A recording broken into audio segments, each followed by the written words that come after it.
भगवान नारायण वैकुंठ में लेटे थे और नारद जी नारायण नारायण बोलते बोलते भगवान के सम्मुख आए। कुछ प्रश्न था उनके मन में। नारायण भगवान ने नारद जी को उत्तर दिया, लेकिन नारद जी जैसे मुड़ने लगे वापस, 4 कदम आगे बढ़ दिए, तब भगवान विष्णु ने मां लक्ष्मी को कहा, जहां नारद खड़े थे वो शुद्ध कर देना जगह। जयराम जी की अगर अभी ऐसा बोला जाए कि जहाँ आप बैठे वहाँ शुद्ध कर लो, तो मन में एक विचार तो आएगा कि मेरे में क्या कमी है।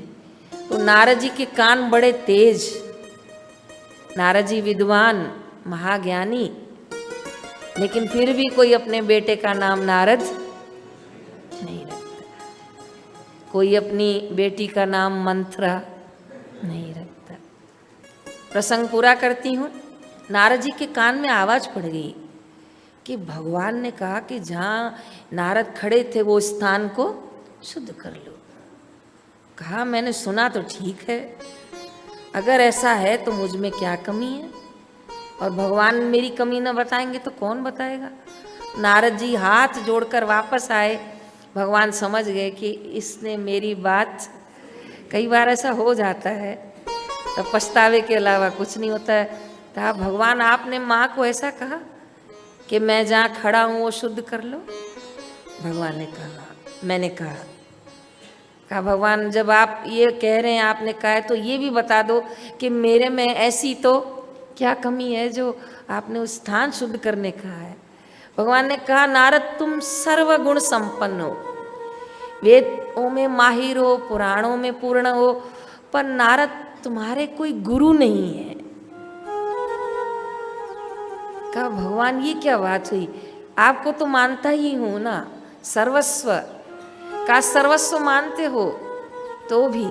कहा, भगवान आपको मानने के बाद फिर मुझे गुरु की जरूरत क्या है।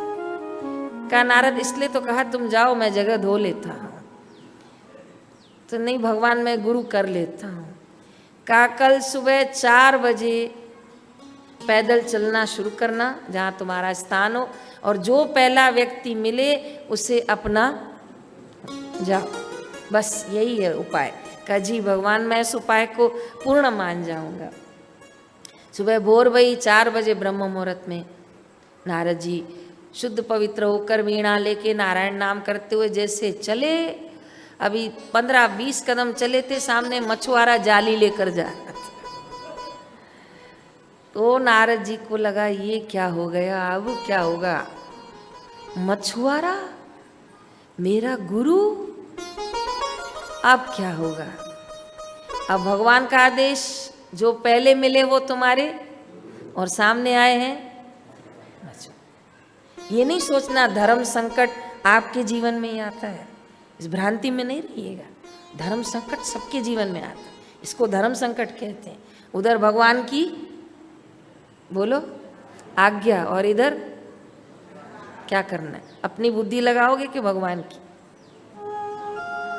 भगवान की, बिल्कुल सही। इसी प्रकार जब धर्म संकट आए ना, तो अपनी बुद्धि और गुरु की आज्ञा, इन दोनों में किसका चयन करोगे। बस ये आज छोटी बहन की बात नहीं बोलना, अपनी बुद्धि पे मत जाना। और नारद जी ने भी वही किया, अपनी बुद्धि पर नहीं गए। कहा नहीं, भगवान ने कहा है ना, जो मिले वो तेरा गुरु। तो कहा, महात्मा इधर आइए। महात्मा नहीं हूं मैं, मछुआरा हूं। तो कहा, हाँ हाँ, पर आप इधर आइए, शिला पर बैठिए। शिला थोड़ी ऊंची थी। कहा, क्या काम है आपको, मेरे पास कुछ भी देने के लिए नहीं है। तो कहा, मुझे आपसे कुछ नहीं चाहिए, पर आप बैठो तो सही, मेरा समय हो रहा है, मुझे उजाला होने तक पहुंचना है।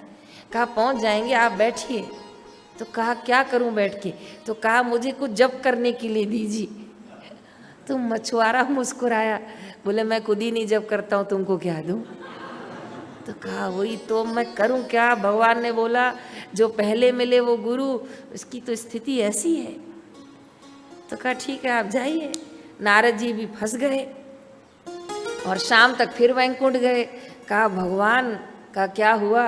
कहा भगवान आप कह रहे थे जो पहले मिले वो गुरु, वो मछुआरा मिला है और वो मुझे कहता मैं खुद नहीं जपता तो मैं तेरे को क्या जपने दूं। तो कहा लक्ष्मी नारद जी जहाँ खड़े हैं ना फिर से वहाँ स्थान दो। कहा भगवान मैंने अब क्या किया? कहा गुरु की निंदा की तूने कि खुद नहीं जप करता है, मुझे क्या देगा? कहा भगवान मैं क्या करूं? कहा उसी के पास जाओ और जाके 84 लखों में जन्मो, क्योंकि तूने गुरु की निंदा की, तूने बोला वो खुद ही नहीं जप करता है तो मुझे क्या जप करवाएगा, जाओ जाओ जाओ। कहा भगवान मुझे माफ कर, अरे जाओ तुम यहाँ से बोले। तो बहुत नारद जी उलझ गए थे कि उधर ये मैं भगवान मेरी सुन क्यों नहीं रहे हैं। तो शाम को मछुआरा फिर आ रहा था, उसने देखा ये फिर खड़ा है, तो मछुआरे ने अपना रास्ता बदल दिया, फिर मेरे को कुछ बोलेगा। भगवान लेकिन कुछ संदेश देना चाहते थे, संदेश आएगा आगे।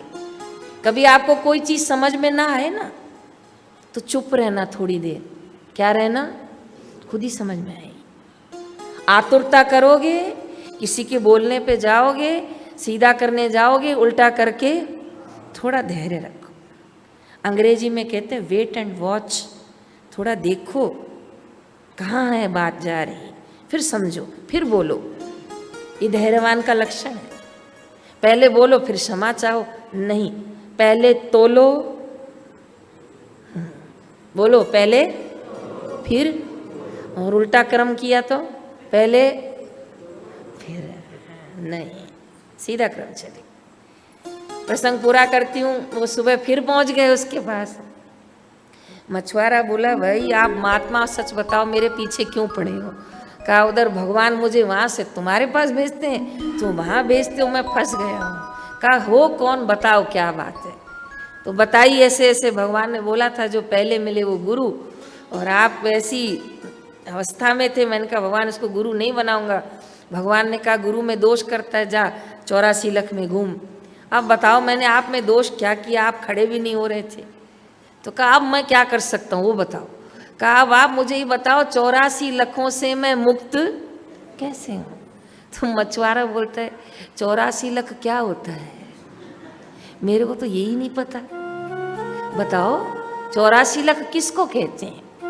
कहा कुत्ता, कौवा, चींटी, पक्षी, ये सब 84 लख है। एक काम कर सकते हो? कहा क्या? इसको बालू की रेत में छप के दे सकते हो 84 लख को?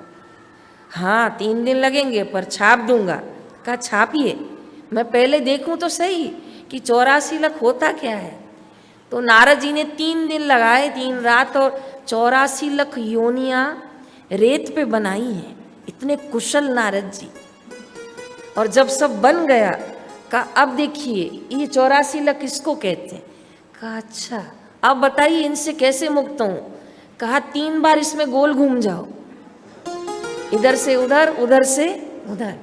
और भगवान बोले कि बोलना भगवान 1 बार नहीं मैं 3 बार घूमा। नारद जी के बढ़िया, जो गुरु आज्ञा।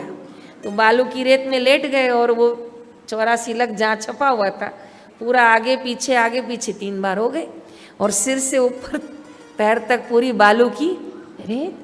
और फिर प्रणाम किया मछुआरे को। मछुआरे ने कहा जाओ आपका काम हो गया। और पूरी रेत लगी हुई, और विष्णु जी के पास आए हैं।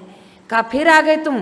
कहा भगवान गुरु जी ने मुक्त करवा दिया। कहा अब ठीक है, तेरे मुंह से मछुआरा नहीं निकला, क्या निकला? बोले तर गया। तो कही भगवान ये तो आपकी बात सच निकली, मैं तो सोच सोच के द्वंद में आ गया कि 84 लख में घूमेगा। और वो मछुआरे ने कहा छाप दिया। मुझे कहता इसमें घूम, और मैं घूम लिया। कहते जा कट गया। भगवान मानना पड़े कि आप जब संतों से जोड़ते हैं, जब आप सतगुरुओं से जोड़ते हैं, जब आप महापुरुषों से जोड़ते हैं, तो वो संत महापुरुष हमें मुक्ति के मार्ग पर ले जाते हैं। जितने इस पंडाल में बैठे हैं, जो अपने अपने स्थान पर बैठ के सुन रहे हैं, कितने साधकों का ये अनुभव है कि वो पहले शिव भक्त थे, वो पहले माता के भक्त थे, वो पहले पूर्णमासी का व्रत करते थे। लेकिन जैसे जैसे उनके व्रत बढ़े और भगवान शिव ने उनको प्रेरणा की, जाओ बापू के पास, वो तुम्हारे मुक्ति का साधन बनेंगे। कितने लोगों के अनुभव। तो ये शिव कृपा से गुरु हैं मिलते, गुरु ही ज्ञान कराते हैं। बोले गुरु ज्ञान कराएंगे तो क्या होगा? बोले जब गुरु ज्ञान कराएंगे तो पता चलेगा शिव और गुरु दो नहीं है, दोनों एक है। तो ये आज मधुमय प्रसंग आपके आगे रखा मैंने कि नारद जी भी अपने भगवान विष्णु की आज्ञा मानकर गुरु चरणों में बैठे, गुरु वचनों की बात सुनी, स्वीकार की और परम मुक्ति को पाया। तो हम तो ब्रह्मज्ञानी महापुरुषों के चरणों में बैठे हैं, दीक्षा लिए हैं, सत्संग सुने हैं। द्वंद्वों में न उलझें, अपनी गुरुवाणी का, अपने अनुभव का आदर करें तो जरूर सफलता हमारे चरण चूमेगी, आज नहीं तो कल।